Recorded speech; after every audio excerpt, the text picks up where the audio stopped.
Young's Greenhouse in South Paris. We're covering shade planting and shade gardens. Ben Young, good to see you. Thanks for having us back. Yes. Why is shade gardening so challenging for the gardener? You're limited on what you can buy for your shade, but don't feel it's not impossible. There's a lot out there, as you can see right here. Yeah, you have a gorgeous display here. I mean, have a look at that, folks. Isn't that amazing? What are some of the options? One of your most popular ones for foliage is your coral bells or heucheras. Okay. They come every color. You got your purples, your yellows, a tan, they got red, and they're always making new colors of these. It's kind of interesting. Like they're almost like a flower, but they're not. So you always have that color. You always have that color. That's the nice part. And the nice part about them, you can get big. So if you come over here, you'll see these.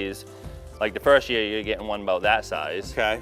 So that's year one. Yes, and then next year, it should be, by the end of the season, it should be that big right That's there. a lot bigger. It is. And it'll keep going. And then it will keep going, and you can even get, after a few years, it will be this size. Okay. And so you got to plan for that, then. Yes, that's the thing. A lot of people, you don't want to overcrowd any of that stuff, because let them grow in, it's always better for them. Okay. Yes. Let's go to the creepers. Yes. Sounds bad, but it's not. No, there is great creepers. You got ajuga, or bugleweed, also known, and they give you a nice little bloom. Oh, that's pretty. Blue bloom. Yeah. But then two of your best creepers known is your Pachysandra, and then you also got your vinca vine. This is the vinca vine up in here. I mean, the Pakistan, these are all spread out, right? Yes, them are your well-known ones that does most of your landscapers and stuff are going to be using those too. Okay. Vinca. More popular?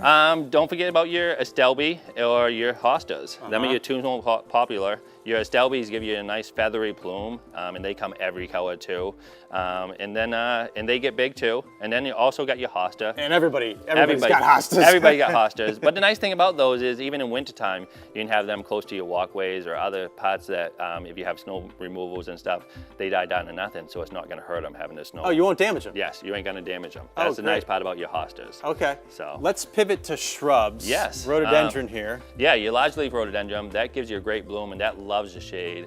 And also the perk on that is a lot of people like it because it keeps you green all winter. So a nice border for people. Okay. And but then you also have your boxwoods. And these are awesome. I love boxwoods. The nice thing about boxwoods too is you can shape them and they ain't gonna overpower your walkways or anything like that. And they're easily trimmed. My grandmother had boxwood at her house and she would shape them in these little round balls. Yeah. They actually have a fragrance to them. Yeah. And it just reminds me of being back at her house back in the day. And don't forget about your hydrangeas. I mean, who could forget these beauties, huh? Yes, they come in every color. There's so many, and they're one of your best shrubs for shade. They like a little sun, but they do well in shade. Okay. Will you get blooms throughout the entire summer? Yes, they'll keep reblooming all your endless summers. You just need to deadhead them a little. Oh. So that's pretty easy. It's easy. So Ben, this is awesome. Thank you so much for the suggestions.